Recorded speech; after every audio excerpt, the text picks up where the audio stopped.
Oh, kain tayo mga kalods. Di pala yung ulam ko, yung tinulang manok kagabi. Para maiba naman eh. Pinrito naman natin. Kaya tara, kain tayo.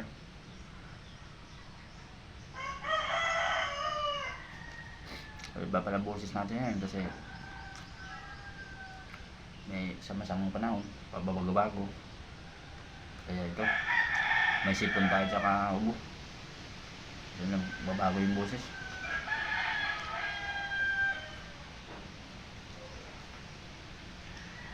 Makakapit sa lalamunan.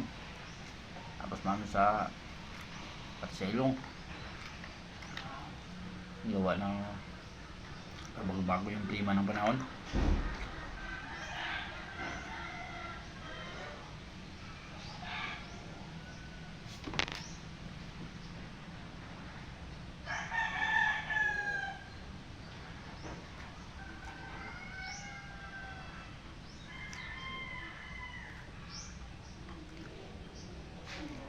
Tapos natin kumain, papahinga ng konti. Tapos gagawa na naman tayo ng panggal trap.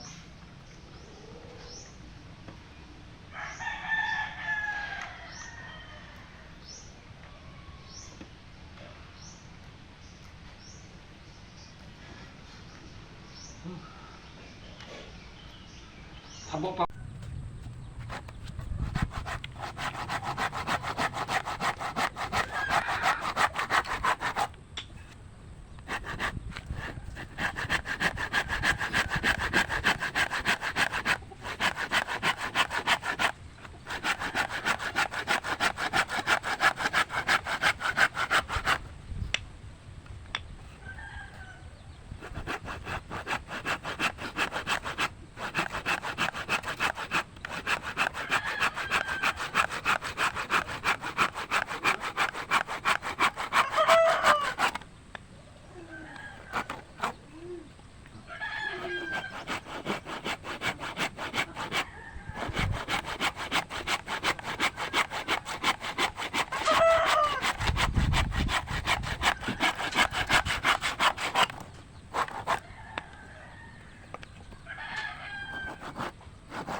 Ito pala mga kalods yung gagawin nating haligi ng ating panggal crab. Ito yung papakuan ng ating kawayan.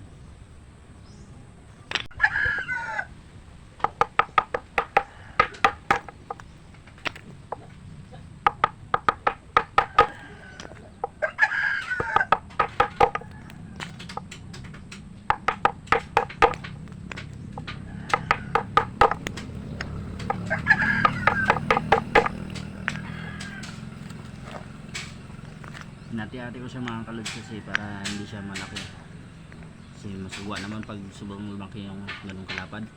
Kaya ito lang para tama-tama na to. Actually mga kalods, meron na ako ng mga natapos. Actually ito pala yung itsura nya pag nalagyan na nitong mga kawayan. Ito siya yung pakuan natin. Ayan.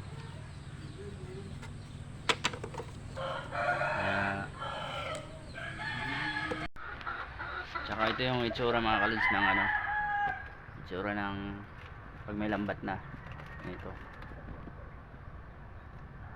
Ito mga kalods may order na, kaya lang hindi pa nakukuha.